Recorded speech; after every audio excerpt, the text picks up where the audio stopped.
Chapter 11 The Snow Witch. On New Year's Eve, Mr. Doone awoke the children from a sound sleep at exactly 1 minute to midnight. He had promised them that they could help ring in the new year. At first they could hardly hold their eyes open, but the noise soon brought them to their senses. Bells were clanging, firecrackers were banging, horns were blowing. All down the block on Mockingbird Lane, people were shouting Happy New Year to each other and singing Auld Lang Syne. Grandfather went to the kitchen and got tin pans and big spoons. Happy New Year, he shouted as everybody in the family banged merrily away on a tin pan. Happy New Year! It was exciting and fun, and when the noise died down, Mr. Doone opened the door and they stood looking outside. Snow was falling in great white flakes, falling. The ground was all glistening and white where the light lay upon it. It's beautiful, said Philina in wonder. It sounds like silence. And it did, for the snow fell so softly. Shh, shh, shh.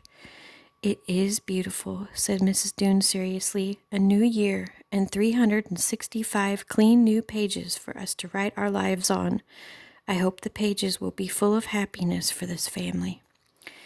And she put her arms around the two little girls and shooed them back to bed. In the morning, Philina and Lucinda begged to go out into the wonderful snow to play, so Mrs. Doone bundled them up in red snowsuits. Lucinda wore a red hood, but Philina clung to her little witch's hat, so Mrs. Doone tied a warm scarf under it so her ears wouldn't get nipped. I do wish she'd let me throw away that awful hat, said Mrs. Doone, as she and her husband watched the two little figures clown in the snow. I don't think it will be long now, said George Doone thoughtfully. And he was right. When the neighborhood children saw Lucinda and Philina tumbling in the snowbanks and throwing big soft balls at each other, they all came running to join in the fun. Let's make a snowman, cried one of the little boys. Oh, let's, shouted Lucinda. So they all pitched in to help, scooping up the feathery white snow in their mittens. They shaped and patted the snow in a mound, making it higher and higher. A body, a head, 2 arms. Soon it looked like a big white-clad person. They used 2 pieces of coal for eyes. Someone patted on a pointed nose. And somebody ran home and brought back an old broom to put under the snowman's arm. Then one of the children shouted, Oh, see, the broom, the pointed nose, it looks like a witch or a wizard. And so it did. The face had a sharp, wicked look, just like a wizard's. Now all we need is a hat, declared another child. We need a peaked witch's hat. Everybody looked right at Philina, at the funny little black hat perched on her woolly scarf. She backed away, staring at the children and hanging on to her hat with 2 mittened hands. Oh, lend us your hat, Philina, they cried. Yes, do, pleaded Lucinda. Her blue eyes were sparkling with fun as she looked into Philina's little face. Give us your hat. You aren't a witch anymore. You don't need it. They weren't making fun of her. They were laughing, their faces full of friendliness. And all at once, Philina grabbed off the hat and held it to the clamoring children. She wanted to give up the funny hat. She wanted to give it to the Snow Witch.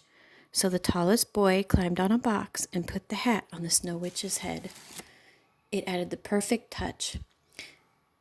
All the children danced around and around the strange white figure, laughing and chanting, and Philina laughed with them. She had never been happier in her life. And when Mrs. Doone looked out the window and saw the familiar little hat on the snowman, she laughed softly too. We've lost our little witch, said Grandfather somewhat wistfully. It was true. Nobody ever thought of calling Philina a witch again, not even Clarence Brown, who had probably learned his lesson when Ichabod landed on his head. At first, Philina seemed a little nervous without her hat. She kept reaching up and touching her head to see if it was there. For 3 days, the Snow Witch stood in the yard wearing the hat. Then one morning, when the children went out to play, there was no hat on the Snow Witch. The hat had disappeared. Someone swore it had been seen flying through the sky by itself, but Philina said the old wizard reached down through the wind with his broom and swept it away. She didn't seem to mind at all. After the holidays were over and Grandfather Doone had flown in the jet plane back to New Haven, Philina went back to school wearing a woolly hood, just like the other little girls. With her pretty shining hair and her plump rosy face, she looked much like an ordinary human child. No one would ever have suspected she had been a witch. One day in the spring, when the snow had melted from the ground, Philina found the bedraggled little hat against the back fence. It had been lost in the snow. She brought it into the house. "See, look what I found. It looks like a witch's hat."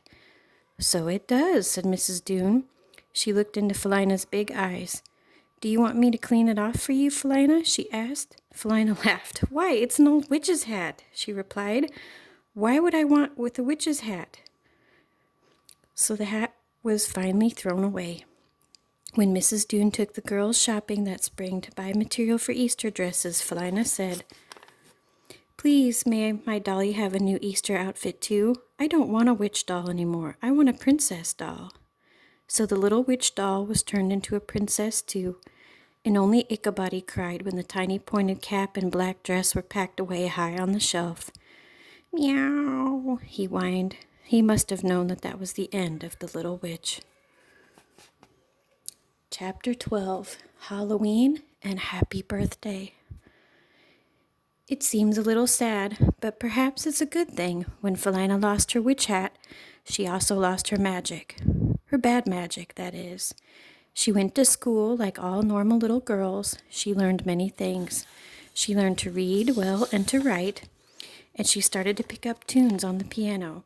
So Mr. Doone had taken her to piano lessons along with Lucinda. Miss Gregg didn't mind having Philina come now that she wasn't wearing the eerie witch's hat.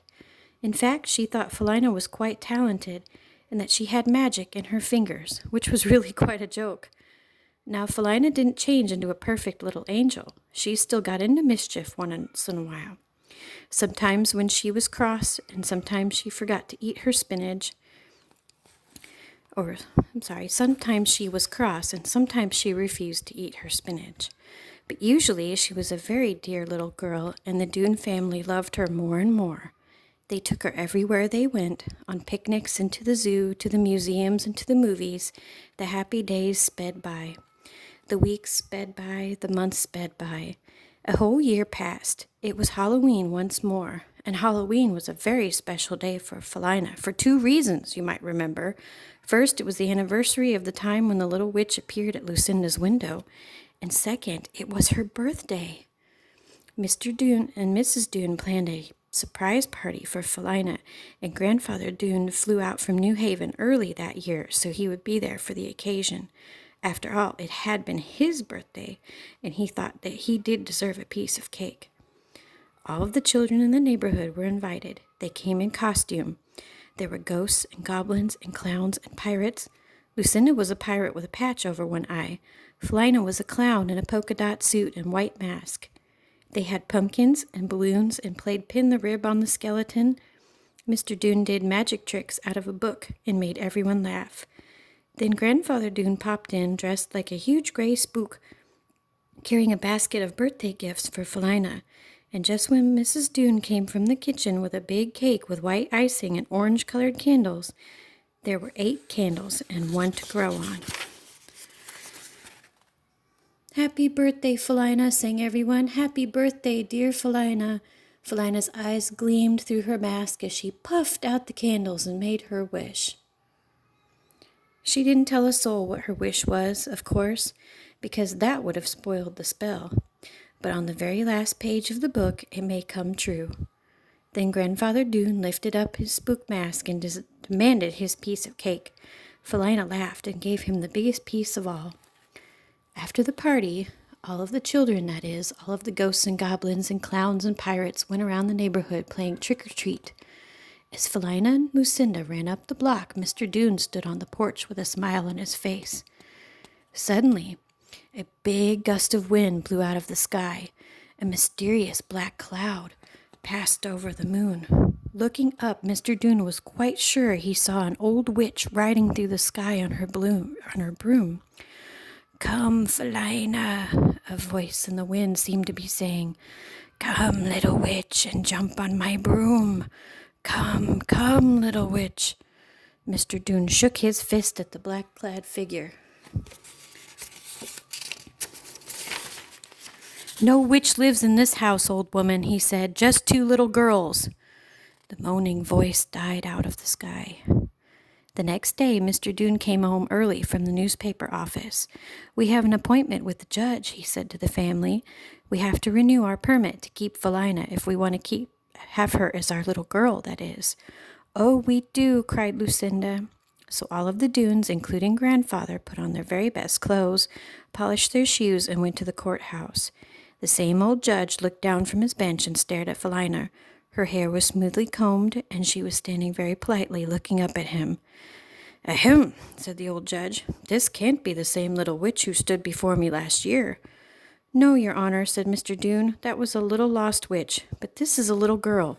We have learned to love her very dearly, and we want to adopt her. Well, well, said the judge, peering through his bifocal glasses at his papers. It seems nobody has claimed her, and it is not likely that anyone is going to. I suppose you want a permanent permit this time. Indeed we do, said Mrs. Doone.